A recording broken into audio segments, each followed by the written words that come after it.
은혜의 강가로.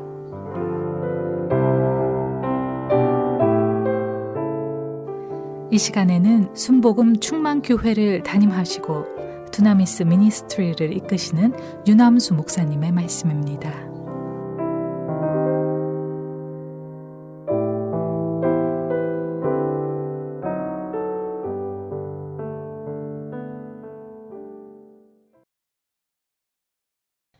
할렐루야. 오늘도 참으로 좋은 날입니다. 좋으신 하나님께서 주시는 크신 은혜와 축복이 여러분들 위해 오늘도 충만하시기를 우리 주님의 이름으로 축복합니다. 저는 오늘 로마서 4장의 말씀을 가지고 여러분과 함께 은혜를 나누고자 합니다. 로마서 4장 17절에서 18절의 말씀을 보니까 아브라함은 죽은 자를 살리시며 없는 것을 있는 것으로 부르시는 하나님을 믿었다. 이렇게 기록되어 있습니다. 여러분, 이 아브라함의 아버지 데라는 갈대아 우르라는 곳에서 손으로 직접 우상을 만들어서 파는 그런 우상 장사였습니다. 그럼에도 불구하고 그 아들 아브라함은 유대교와 기독교의 조상이고 현대 서구 문명의 기원이기도 합니다. 왜 하나님께서는 아브라함을 그처럼 사랑하시고 복을 주셨을까요? 성경에 보니까 아브라함의 믿음 때문이라고 답하고 있습니다. 자, 그러하다면 과연 아브라함은 어떠한 믿음을 가졌었나? 우리 오늘 성경을 통해 살펴보면서 함께 은혜를 나누겠습니다.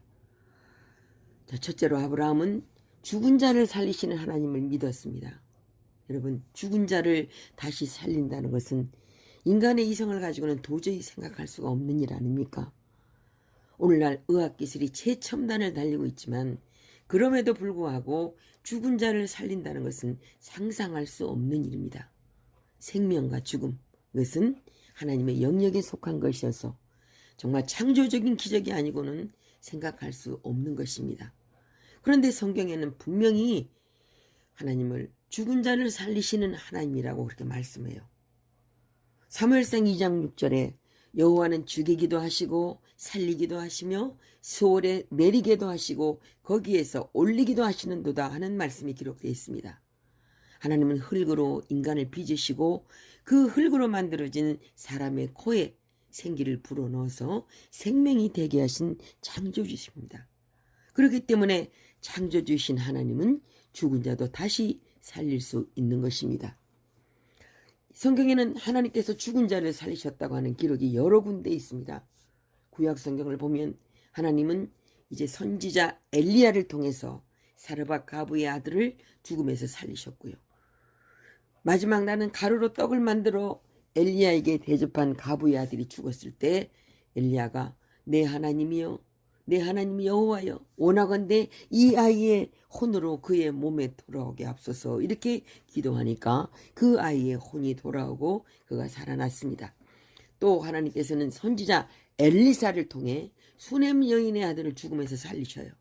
수넴에 산 한 여인이 엘리사에게 종종 음식을 대접하고 그녀의 남편과 함께 엘리사 일행이 쉴 수 있도록 이렇게 숙소를 예비해 주면서 정말 엘리사를 잘 섬겼는데 이 부부에게는 자녀가 없었습니다. 엘리사가 그들의 정성을 고맙게 여겨서 그들 부부에게 축복을 하자 잉태하여 아들을 낳았는데 그 아이가 잘 자라다가 어느 날 갑자기 죽었습니다. 그때 엘리사가 하나님께 기도하니 그 아이가 다시 살아났다고 성경은 그렇게 기록하고 있습니다. 자, 신약 성경에도 보면 예수님께서는 죽은 야이로의 딸을 살리셨고 나인성 가부의 아들을 살리셨습니다. 이 나인성 가부의 아들은 죽어가지고 그 관이 이제 상해에 얹혀서 장지로 가던 중이었는데 예수님이 간뚜껑을 열라고 하시고 청년아 일어나라 이렇게 말씀하시자 죽은 청년이 그 자리에서 즉시 살아났습니다. 그뿐입니까? 우리가 너무나도 잘 알고 있는 이 죽어서 나흘이나 된 나사로를 예수님은 다시 살리셨습니다. 나사로가 죽어서 나흘이 지나 썩은 냄새가 나는데도 불구하고 예수님께서 나사로야 나오라 말씀하시자 죽어서 무덤에 있던 이 나사로가 머리부터 온몸에 배를 동인 채로 걸어 나왔습니다. 여러분, 이와 같은 것은 인간의 생각으로는 도저히 불가능한 일이지만 천지 만물을 지으신 창조주 하나님께는 불가능한 것이 없는 것입니다. 여러분, 우리가 믿는 하나님은 죽은 자도 살리시는 전능하신 하나님이십니다. 그 하나님께서 오늘날에도 믿는 자에게는 기적을 나타내신다는 것을 믿으시길 바랍니다. 또 우리가 믿는 하나님은 육신이 죽은 자를 살리실 뿐만 아니라 영이 죽은 자를 살리시는 하나님이신 것입니다. 에베소서 2장 1절에 그는 허물과 죄로 죽었던 너희를 살리셨도다 이렇게 말씀해요. 예수님께서 이 땅에 오신 것은 죄와 허물로 죽은 우리를 살리기 위해서 오신 것입니다. 여러분, 예수를 믿고 구원받은 사람은 다 육신의 생명을 가지고 살아가지만 주님을 믿지 않는 사람들은 그 속사람이 죄와 허물로 죽은 사람인 것이에요. 아담과 하와가 선악과를 따먹고 죽었다 이렇게 말하는 것은 그들이 영적으로 죽었다고 하는 상태를 말하는 것입니다. 이 영적으로 죽은 상태라는 것은 육신은 살아있지만 그 속에 영이 죽어서 하나님과의 교제가 끊어지고 만 상태, 그런 상태를 말하는 거예요. 영이 살아있어서 인간이 하나님과 교제할 때에는 두려운 것이 없었지만 죄를 짓자마자 그들에게는 불안과 공포가 그 마음속에 꽉 들어찼던 것입니다. 그리고 자기를 둘러싸고 있는 온통 그 죽음의 세력이 그들에게 꽉 들어차게 된 것입니다. 그때로부터 시작해서 오늘날까지 아담의 후손으로 태어난 사람들은 모두가 영이 죽어서 태어나는 것이에요. 콩 심은 데 콩나고 팥 심은 데 팥나는 것처럼 아담은 그 영이 죽어서 후손을 낳았기 때문에 아담의 후손은 육체의 생명은 가지고 태어나지만 영으로는 죽어서 태어나는 것이란 말씀입니다. 영이 죽은 인간이 유일하게 살 수 있는 길이 있는데 그것은 하나님께서 살리시는 길밖에 다른 길이 없습니다. 그래서 에베소서 2장 4절로 5절에 보면은 긍휼이 풍성하신 하나님이 우리를 사랑하신 그 큰 사랑을 인하여 허물로 죽은 우리를 그리스도와 함께 살리셨고 너희는 은혜로 구원을 받은 것이라 이렇게 말하고 있는 것입니다. 이와 같이 누구든지 예수님을 믿으면 영이 죽은 자가 다시 살아나는 것입니다. 그뿐 아니라 예수님은 마지막 날에 우리를 다시 살리겠다고 약속하세요. 요한복음 6장 40절에서 예수님께서는 내 아버지의 뜻은 아들을 보고 믿는 자마다 영생을 얻는 이것이니 마지막 날에 내가 이를 다시 살리리라 이렇게 말씀했습니다. 예수님이 재림하실 때 예수님 안에 있는 자는 부활의 몸을 입게 되고 하나님을 모시고 새하늘과 새 땅에서 영원히 살게 되는 것입니다. 그래서 어제나 오늘이나 영원토록 변함없는 하나님의 권능은 오늘날도 죽은 자를 살리실 뿐 아니라 예수님이 다시 오실 때 우리에게 부활의 생명을 주셔서 다시 살리시는 것입니다. 둘째로 아브라함은 없는 것을 있는 것으로 부르시는 하나님을 믿었다고 했습니다. 어떻게 하면 우리도 이런 믿음을 가질 수 있을까요? 먼저 저와 여러분의 마음속에 꿈을 가져야 됩니다. 꿈이 있어야 믿음이 생기는 것입니다. 꿈이 있어야 우리가 기도하게 되고 기도하면 없는 것을 있는 것으로 믿는 그런 믿음이 생기는 것이에요. 꿈을 가지고 기도할 때 그때 하나님께서는 우리에게 믿음을 주시고 그 믿음대로 이루어 주시는 것입니다. 또 믿음은 하나님의 말씀을 들을 때 생기는 거라고 그랬어요. 로마서 10장 17절에 그러므로 믿음은 들음에서 나며 들음은 그리스도의 말씀으로 말미암았느니라 그렇게 말씀하고 있습니다. 그러므로 말씀을 들을 때 우리는 믿음이 생기고 그 믿음대로 역사는 일어나는 것입니다. 그리고 이제 말씀을 들을 뿐만 아니라 말씀을 입으로 소리내어서 우리가 말하면 그 소리를 내 귀가 듣고 믿음이 생기는 것이에요. 그러므로 하나님의 말씀을 항상 우리는 소리내어서 읽고 그 말씀을 선포하는 것이 필요한 것입니다. 성경을 보면 하나님께서는 아브라함을 아브라함이라고 불렀고 사례를 사라로 부르게 하시지 않았습니까? 그들에게 아직 자식은 없었지만은 자식이 있는 것처럼 바라보고 믿고 그리고 서로의 이름을 부르면서 입술로 고백했던 것입니다. 그러자 없는 것을 있는 것으로 부르시는 하나님께서 아브라함의 나이 100세 때에 아들 이삭을 주셨던 것입니다. 마태복음 11장 23절에 예수님께서 이렇게 말씀하십니다. 내가 진실로 진실로 너에게 이르노니 누구든지 이 산더러 들리어 바다에 던져지라 하며 그 말하는 것이 이루어질 줄 믿고 마음에 의심하지 아니하면 그대로 되리라 그러셨어요. 여러분, 우리가 그러므로 태산 같은 문제를 만날 때 입술의 말로서 명령하시기 바랍니다.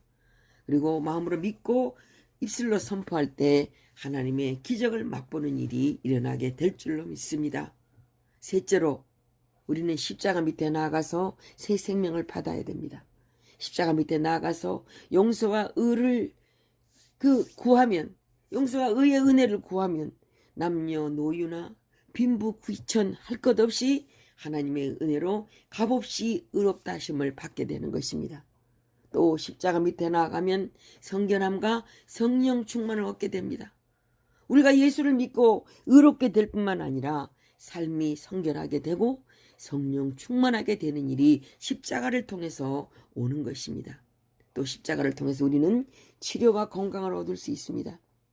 베드로전서 2장 24절에 친히 나무에 달려 그 몸으로 우리 죄를 담당하셨으니 이는 우리로 죄에 대하여 죽고 의에 대하여 살게 하려 하심이라. 그가 채찍에 맞음으로 너희는 나음을 얻었나니 이렇게 말씀하고 있습니다.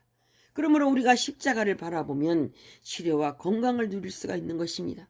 뿐만 아니라 예수 그리스도께서 우리를 위하여 저주를 받으시고 율법의 저주에서 우리를 속량하셨기 때문에 우리가 예수님의 십자가 밑에 나아가면 저주에서 해방되어 아브라함의 복과 형통을 누리게 되는 것입니다.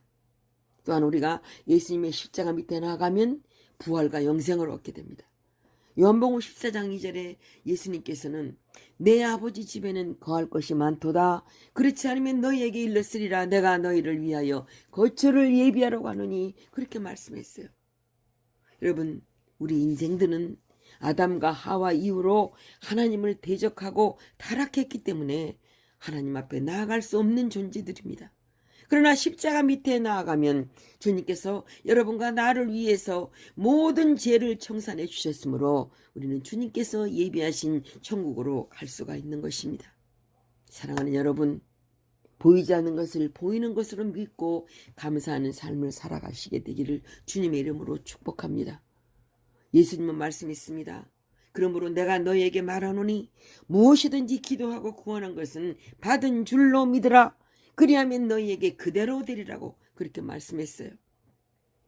우리 눈에는 아직 보이지 않지만 우리가 믿고 기도하고 받은 줄로 그렇게 믿고 나아가면 하나님께서 역사하셔서 마침내 우리 삶에 보이는 현실로 나타나게 된다는 말씀입니다. 여러분, 우리 하나님은 창조하시는 하나님이시고 우리 하나님은 보존하는 하나님이십니다. 하나님의 창조의 비결은 우리들이 가진 꿈 그리고 믿음, 창조적 입술의 고백이에요. 그러므로 우리가 꿈꾸고 믿고 입술의 말로 고백하십시다. 우리의 믿음은 입술의 고백으로 강화되고 자라나게 된다는 것을 믿으시길 바랍니다. 우리의 생각이나 꿈을 마음속에 우리가 그냥 가지고 있으면 속에 있다가 그냥 사라질 뿐이에요. 그러나 그것을 입술로 소리내어 말하면 밖으로 나와서 그것이 에너지가 되고 우리의 삶의 변화와 창조를 가져오게 되는 것입니다. 여러분, 성경에서 성령을 뭐라고 말했죠? 바람과 같다고 그랬습니다. 이 바람, 이 공기라는 것은 우리가 태어날 때부터 우리의 폐 속에 들어와서 죽을 때까지 우리 속에 함께 있잖아요. 이 공기, 이 바람은 언제나 우리 가운데 있는 것입니다. 그래서 우리가 성령을 따라서 찾아가는 것이 아니라 성령이 우리 곁에 항상, 우리 속에 항상 같이 계시고 세상 끝날까지 함께 계시는 것입니다. 그러므로 사랑하는 여러분, 우리 예수 믿는 사람 속에는 변화시키고 창조하시는 성령이 들어와 계신다는 것을 믿으시고 꿈과 믿음을 가지고 그것을 입술로 선포하면서 날마다 주 안에서 승리하며 살아가시게 되기를 우리 주님의 이름으로 간절히 축원합니다. 지금까지 순복음 충만교회를 담임하시고 두나미스 미니스트리를 이끄시는 유남수 목사님의 말씀이었습니다. 신앙 상담이나 기타 자세한 문의는 전화 224-522-9354 또는 847-635 9024번으로 연락 주시기 바랍니다.